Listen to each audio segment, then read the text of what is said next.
Hari ini kita akan melakukan praktikum anestesi umum dengan menggunakan hewan coba kelinci. Untuk auskultasi kita pergunakan stetoskop.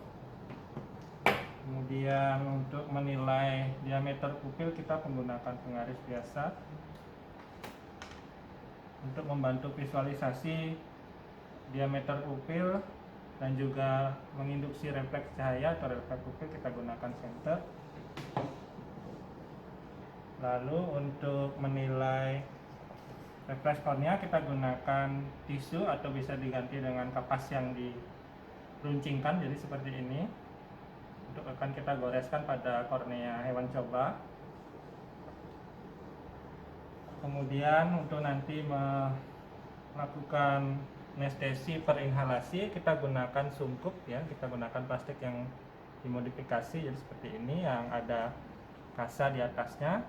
Nanti akan diteteskan ether ke kasa yang terletak pada bagian atas dari sungkup.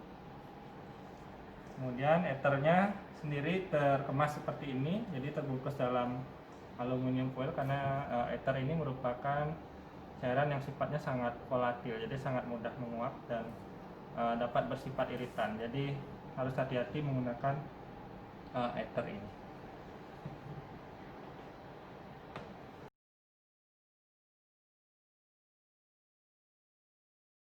Oke.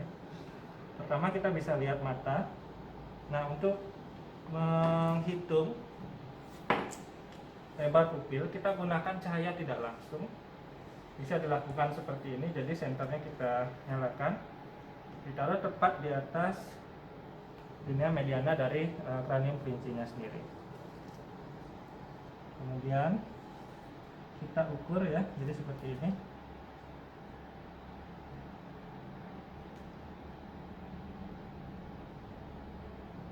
Nah, ini kita dapatkan sekitar 0,6 untuk lebar pupilnya. Ini kita lakukan pada kedua sisi dari mata kelinci. Kemudian kita juga bisa memeriksa refleks pupil, jadi bergantian pada kedua bola mata, kanan dan kiri. Kita lakukan dengan cahaya diposisikan dari lateral, kemudian diarahkan ke tengah-tengah. Lalu kita lihat kalau ada penyempitan dari pupil. Ya, kita ulangi lagi kalau belum jelas. Ya, jadi ini tampak ada penyempitan ya, yang tadinya lebar. Oke, nah itu dilakukan pada kedua sisi dari bola mata kelinci. Kemudian untuk pemeriksaan refleks kornea kita gunakan tisu yang sudah diruncingkan tadi. Kita goreskan secara perlahan pada kornea dari kelinci. Kita bisa bantu dengan membuka kedua palpebra. Kita goreskan dari arah depan. Nah, itu ada refleks mengedip dari palpebra. Itu kita sebut sebagai refleks kornea positif. Ya, tadi yang pupilnya menyempit itulah refleks pupil positif. Baik itu dari mata. Kemudian dari mata kita berlanjut pada pemeriksaan respirasi. Kita bisa melihat pertama dari inspeksi kita bisa lihat dalamnya respirasi ya. Atau kita juga bisa bantu dengan palpasi seperti ini. Jadi kedua sisi kita gunakan telapak tangan kita. Rasakan kuat angkat dari toraksnya. Nah, ini termasuk respirasinya dangkal ya. Jadi terlihat ya agak cepat. Nah, untuk memastikan kita bisa bantu dengan menggunakan stetoskop. Kita tempelkan pada toraksnya, lalu kita bisa hitung juga denyut jantung dari hewan cobanya. Ya, ini sangat cepat ya, jadi bisa puluhan kali. Ini dilakukan dalam 1 menit, jadi nanti akan didapatkan berapa denyut jantung dalam 1 menit, dan juga bisa diketahui respirasi dalam 1 menit. Pemeriksaan berikutnya yaitu melihat pada sistem muskuloskeletal. Jadi melihat otot. Yang pertama adalah gerak secara keseluruhan ya. Ini pergerakannya cukup tenang ya untuk hewan cobanya. Kemudian untuk menilai tonus dapat kita lakukan dengan menarik salah satu kaki dari hewan coba. Misalnya seperti ini. Boleh kaki depan atau kaki belakang.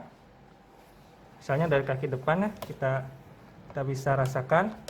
Nah, ada tarikan dari hewan coba, ada usaha untuk melawan. Nah, itu tonusnya positif.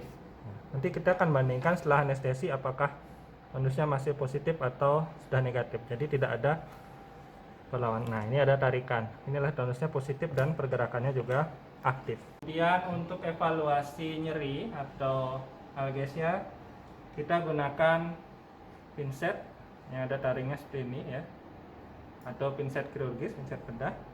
Yang kita lakukan untuk menilai sensasi nyeri yaitu menjepit pada telinga dari hewan coba. Misalnya seperti ini.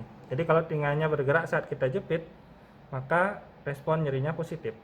Nanti untuk anestesi umum yang kita harapkan adalah terjadinya analgesia, yaitu respon nyerinya yang negatif. Ini yang positif.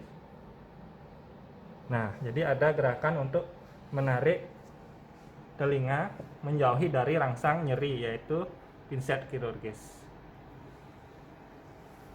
Kemudian yang terakhir yang kita lakukan adalah kembali melakukan inspeksi yang bisa dibantu dengan tangan, itu melihat apakah ada salivasi atau hipersalivasi pada hewan coba.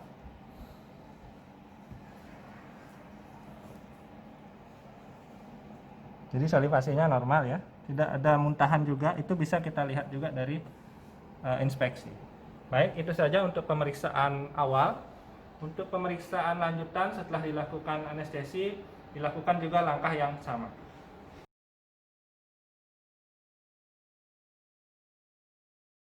Baik, kemudian kita akan masuk pada tahap melakukan induksi anestesi umum dengan menggunakan ether. Pertama kita posisikan, kita amankan dulu hewan coba. Jadi di sini kita wajib melakukan induksi ini minimal dengan 2 orang. Jadi satu sebagai operator yang untuk menginduksi anestesi, yang satu lagi mengamankan hewan coba dan ikut membantu memastikan tanda-tanda vital serta stadium-stadium anestesi. Baik, kita mulai.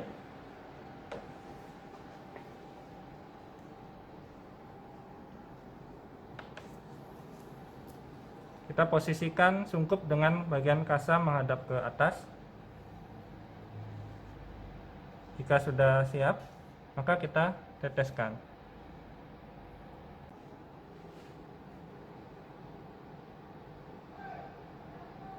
Nah, ini analgesianya sudah tercapai. Jadi ini stadium 1.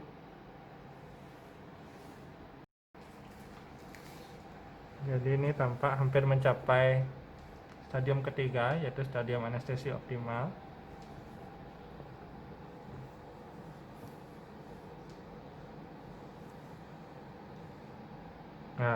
Nah, ini adalah stadium ketiga dari anestesi umum, yaitu anestesi optimal. Nah, pada stadium ini biasanya kalau pada manusia dapat dilakukan tindakan pembedahan.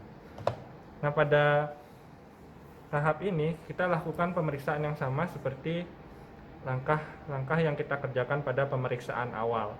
Nah, jika tadi sudah saya tunjukkan bagaimana tonus yang positif atau pergerakan yang aktif, maka akan saya tunjukkan tonus yang negatif. Jadi kita tarik salah satu membrum atau anggota gerak dari kelincinya secara gentle. Kita rasakan apakah ada tahanan atau tidak ya. Jadi kalau pada pemeriksaan ini tidak didapatkan adanya tahanan yang signifikan, dan jika dilepaskan maka tampak membran tersebut tampak lemas. Ya, jadi seperti itu. Jadi ini tonus ototnya adalah negatif.